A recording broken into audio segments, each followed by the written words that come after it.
let's talk about one more good story, which is New South Wales firefighters are looking to drones for the future of bushfire surveillance. We've talked about this topic a little bit off and on over the years. We're seeing more and more concrete examples that actually a combination of what's happening in space and what's happening with drones can radically alter how we tackle bushfires in the summer.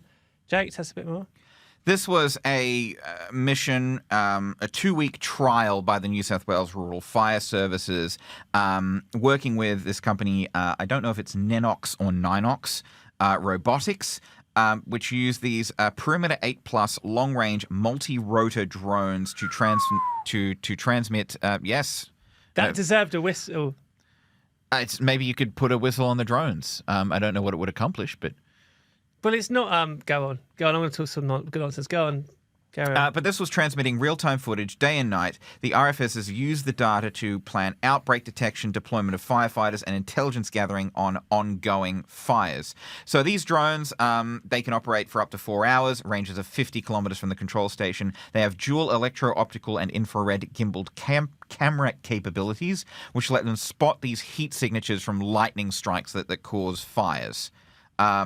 So the goal really is to use this early identification to reduce the size and severity of fires, because if you catch a fire early, you can put it out quicker, and to give crews up-to-date information on fires as they progress. So a couple of years ago, or maybe even a few years ago now, I wrote this kind of big, long feature looking at the future of aerial firefighting. And one of the things I tackled was using drones and using space and all this new technology to spot bushfires earlier. And essentially what happens now, or what happens in the past, is most bushfires are detected by a member of the public who is driving down the motorway and they see some smoke on the horizon and they call it in. The problem is that actually most people, when they're driving past, assume somebody else has called it in, and therefore it can take hours sometimes for somebody to actually report this. And of course, by the time they're seeing the big billowing smoke, probably it's already got too big. Now, it does sound blindingly obvious, but pretty much any fire can be put out quite easily after it starts. Of course, all fires start small, and it's only when they expand that it gets more difficult. So if you're able to use this new technology to monitor the bush, then you have the potential, in theory, to stop big bushfires happening. The problem with this is that bushfires in of themselves aren't a bad thing, because obviously having more bushfires, perhaps due to climate change, is a bad thing. But a bushfire is how the bush regenerates. It's part of nature. And so the dilemma we're going to have in the future, in, say, 10 years' time, is that we're going to be in a position where we can put all these bushfires out very quickly, but we need to take a decision out of which ones we let burn and which ones we stop. Now, the reason this is important is that if you don't have any bushfires, or rather a bushfire acts as a kind of natural backburn, effectively. And what it will do is, if you have a bushfire, then it will stop other bushfires spreading quickly. And if you get very, very good at putting them all out, you lead to potential like what we had in the Black Summer, where the whole bush is ripe for going up. And so that's going to be the dilemma that people face. There's all sorts of technology that can give you a steer on whether or not to put the thing out or not. But nonetheless, a human being somewhere has to make the call. But these recent announcements are very, very good news, because it's not just the fact that the drone can get there quicker. Obviously, drones have all sorts of different sensors, etc., as well.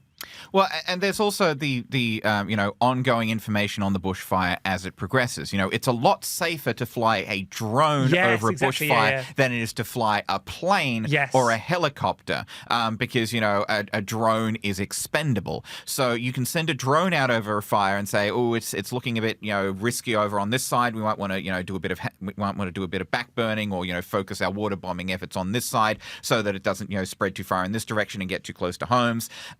And so on and so on. And, being able to more effectively control bushfires is something that these drones could enable. And as well as this, if a bushfire burns too much out of control, that's a lot of carbon being released into the atmosphere. So, being able to put problem bushfires out early and to better manage the bushfires that are allowed to burn, that will reduce the carbon footprint of the bushfires and, slow the amount of greenhouse gases that they're putting out. And one of the other, just to kind of wrap up, one of the other interesting things about this is Australia has quietly become a bit of a world leader in this, as you would expect it. And perhaps one or of the few good things that came out of the Black Summer, which was now, 5 years ago, is it actually spurred on this technology. It was 4 years ago. Yeah, right before COVID. It's really spurred on the this kind of technology. And again, it's a combination of not only using the drones, but things that are happening in space as well. Because again, if you've got special satellites with great sensors up there, you can perhaps detect a fire even quicker than a drone. And so what you'll have in future